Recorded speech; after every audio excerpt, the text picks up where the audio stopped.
Serial নামাজে পড়ে আবার টিভি সিরিয়ালও দেখে, আরে সবই করতে হবে। এখন মানুষের যুক্তি, শয়তানের যুক্তি মানুষ খাড়া করছে, সবই করতে হবে। গান বাজনা দেখতে হবে, সিনেমা দেখতে হবে, হারাম কাজ করতে হবে, আর নামাজে পড়তে হবে। ইসলাম অত ঠুনকো বিষয় নয়, ইসলাম এত সহজ বিষয় নয়। আল্লাহকে খুশি করা অত সহজ নয় যে আপনি সবে করবেন। আল্লাহ তাআলা বলছেন পবিত্র কোরআন সূরাতুল বাকারা সূরা নম্বর 2 আয়াত নম্বর 208, ইয়া আইয়ুহাল্লাযীনা আমানু উদখুলু ফিস-সিলমি কাফা, হে ঈমানদারগণ তোমরা ইসলামের মধ্যে পরিপূর্ণরূপে প্রবেশ করো। আংশিক নয়, 150% প্রবেশ করলাম আর 50% ছেড়ে দিলাম, এটা নয়। পরিপূর্ণরূপে প্রবেশ করতে হবে ইসলামের মধ্যে। যেইভাবে আল্লাহ রাসূল যেই কাজ করেছেন, আল্লাহ তাআলা যেই বিধান দিয়েছেন, সেই বিধানকে পরিপূর্ণরূপে পালন করতে হবে। এটাই হচ্ছে ইসলাম।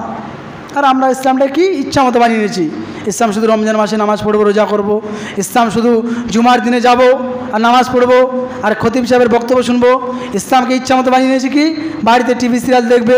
ইচ্ছা মতো ইসলাম বানিয়ে নিয়েছি কি এই রাত্রে হচ্ছে সন্ধ্যার সময় ছেলেপেলেগুলো এলাকার সকল সন্ধ্যা কোনো সময় নেই, বাজ বিচার নেই, যখন তখন ঘুরে বেড়াচ্ছে। আর এই মা বোনদের যে অবস্থা, আজকে এই এখান দিয়ে মাঝে মধ্যে যাই কোথাও গেলে, রাস্তায় বসে বিড়ি বাঁধবে। আশ্চর্য! যেই বিড়ি বাঁধা হারাম ইসলামে, সেই বিড়ি বাঁধা রাস্তাঘাটে মা বোনরা আপনারা বসে বাঁধেন কি করে? কোন লজ্জায় রাস্তাঘাটে বলে বেশি বিড়ি বাঁধছেন আপনি? আপনার লজ্জা আসা উচিত যে আমি যেটা হারাম কাজ, তারপরে আবার রাস্তার ঘাট বসে বেপত্তা হয়ে, মাথার উন্না ঠিক নেই, শাড়ির ঠিক ঠিকানা নেই, কাপড় কোথায় গেল খোঁজ খবর নেই, রাস্তায় বসে বিড়ি বাঁধি, মানুষদের যাতায়াত কত কষ্ট করে দিই। এগুলো থেকে সাবধান হতে হবে, সতর্ক হতে হবে। তো যেটা আলোচনা করতে চাইছিলাম সেটা হচ্ছে হালাল এবং হারাম। আল্লাহ তাআলা বলছেন পবিত্র কোরআন সূরা বাকারা সূরা নম্বর 2 আয়াত নম্বর 168, ইয়া আইয়ুহান নাস কুলু মিম্মা ফিল আরদি হালালান তাইয়্যিবা ওয়া লা তাত্তাবিউ খুতুওয়াতিশ শাইতান ইন্নাহু লাকুম আদুব্বুম মুবিন। হে মানব সম্প্রদায়, হে মানুষ সকল, আল্লাহ তাআলা গোটা বিশ্ববাসীর মানুষকে বলছেন, ইয়া আইয়ুহান নাস, গোটা পৃথিবীর মানুষকে বলছেন, কুলু মিম্মা ফিল আরদি হালালান তাইয়্যিবা, তোমরা পৃথিবী থেকে যা তোমাদেরকে হালাল রিজিক দিয়েছি, পবিত্র রিজিক দিয়েছি, তা থেকে তোমরা ভক্ষণ করো। রিজিক যেটা পবিত্র, সেখান থেকে ভক্ষণ করার নির্দেশ কে দিচ্ছেন? আল্লাহ সুবহানাহু ওয়া তাআলা। ওয়া লা তাত্তাবিউ খুতুওয়াতিশ শাইতান, শয়তানের পদাঙ্ক অনুসরণ করো না। ইন্নাহু লাকুম আদুব্বুম মুবিন, নিশ্চয় শয়তান তোমাদের প্রকাশ্য শত্রু। আজকে আমরা মুসলিম জাতি আল্লাহ তাআলার এই আয়াতকে অস্বীকার করে ফেলেছি। পৃথিবীতে অসংখ্য হালাল রিজিক রয়েছে, সেই হালাল রিজিক বাদ দিয়ে আমরা আজকে সুদ ঘুষের সঙ্গে যুক্ত হয়ে গেছি। আজকে মুসলিম পরিবার বন্ধনের সঙ্গে যুক্ত হয়ে গেছি। আজকে মুসলিম পরিবার বিভিন্ন লোনের সঙ্গে যুক্ত হয়ে গেছি। আজকে মুসলিম পরিবার বিড়ির সঙ্গে যুক্ত হয়ে গেছি। অনেকে বলছে বিড়ি না বাঁধলে খাবো কি? বিড়ি না বাঁধলে খাওয়া যাবে না। কে বলছে খাওয়া যাবে না? কে বলছে খাওয়া যাবে না? আজ থেকে 50 বছর আগে বিড়ি ছিল না, খায়নি কি লোকরা? অবশ্যই খেয়েছে। এই বিড়ির ব্যবস্থা যতদিন আপনার ফ্যামিলিতে থাকবে, আমার ফ্যামিলিতে থাকবে, যারই ফ্যামিলি থাকবে, ও যদি দিনে 50,000 টাকার বিড়ি বাঁধে, তারপরেও তার টাকাতে বরকত দিবে না। চ্যালেঞ্জ থাকলো। এই দয়ারাম প্রবাসী শুধু নয়, যারা অনলাইনে আলোচনাটি দেখবেন তাদের সবারই চ্যালেঞ্জ থাকলো, হারাম ভাবে যেটা উপার্জন হয় সেটাতে বরকত থাকে না। সেটা কখন কিভাবে খরচ হয়ে যায় মানুষ, ব্যক্তি সে নিজেও জানতে পারে না। অতএব এই বিড়ি থেকে বেরোতে হবে, এই বিড়ির ব্যবস্থা বন্ধ করতে হবে। স্ত্রী কন্যা সন্তানদেরকে দিয়ে বিড়ি বাজাচ্ছি, এটা করা যাবে না, এটা হারাম কাজ, এখান থেকে বিরত থাকতে হবে। এর প্রমাণ কি? এর প্রমাণ আল্লাহ রাসূল সাল্লাল্লাহু আলাইহি ওয়াসাল্লামের হাদিস স্পষ্ট রয়েছে। সহিহ বুখারীর 3313 নম্বর হাদিস, মিশকাতের 212 নম্বর হাদিস এবং আবু দাউদের 436 নম্বর হাদিস। আল্লাহ রাসূল সাল্লাল্লাহু আলাইহি ওয়াসাল্লাম নিজেই তিনি বলছেন, আনাবি হুরায়রা রাদিয়াল্লাহু তাআলা আনহু قال قال রাসূলুল্লাহ সাল্লাল্লাহু আলাইহি ওয়াসাল্লাম, ইন্নাল্লাহা তাইয়্যিব, নিশ্চয় আল্লাহ তাআলা পবিত্র। ইন্নাল্লাহা তাইয়্যিব, আবু হুরায়রা রাদিয়াল্লাহু তাআলা থেকে বর্ণিত, তিনি বলেন আল্লাহ রাসূল সাল্লাল্লাহু আলাইহি ওয়াসাল্লাম বলছেন, ইন্নাল্লাহা তাইয়্যিব, নিশ্চয় আল্লাহ তাআলা পবিত্র। ইন্নাল্লাহা তাইয়্যিব, তিনি পবিত্রতাকে ভালোবাসেন। আন্নাল্লাহা আমারাল মুমিনিনা বিমা আমারা বিহিল মুরসালিনা সুম্মা যাকারা রাজুলাইতুল সাফারা আসাসা আকবারা ইয়ামুদ্দু ইদাইহি ইলাস সামাই ইয়া রাব্বি ওয়া মাতামু হারাম ওয়া মাশরাবু হারাম ওয়া মালবাসু হারাম ফাআন্না ইস্তুজাবু লিযালিক।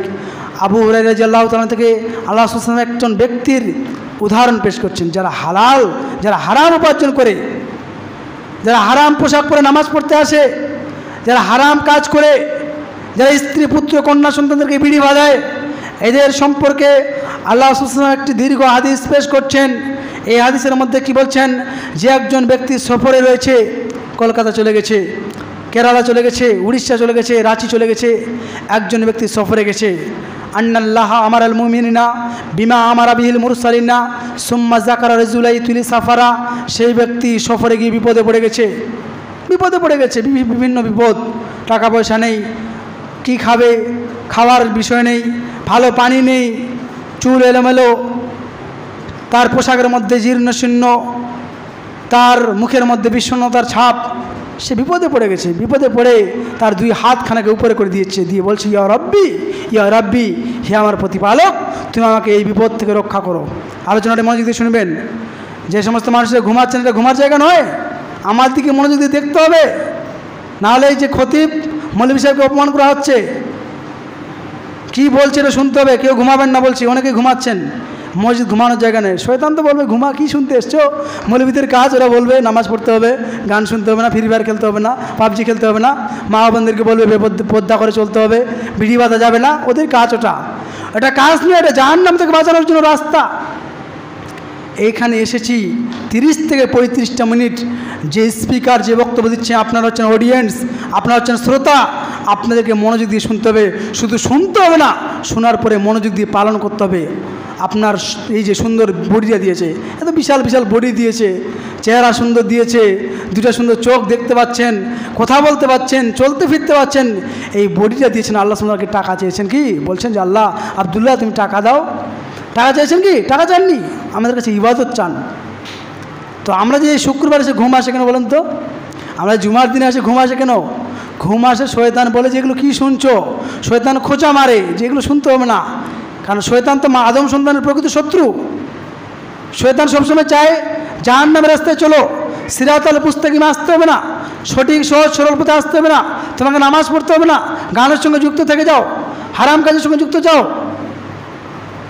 সূরা আনামের 179 নম্বর আয়াতে আল্লাহ সুবহানাহু বলছেন, শয়তান বিবৃতি প্রদান করছেন, শয়তানের উক্তি, শয়তান বক্তব্য দিচ্ছেন যে আমি আদম সন্তানকে সিরাতাল মুস্তাকিম, সহজ সরল সঠিক পথে আসতে বাধা দিব, উপর দিক থেকে, নিচের দিক থেকে, ডান দিক থেকে, বামের দিক থেকে, চতুর্দিক থেকে তাকে সিরাতাল মুস্তাকিম, এই সহজ পথে আসতে বাধা দিব।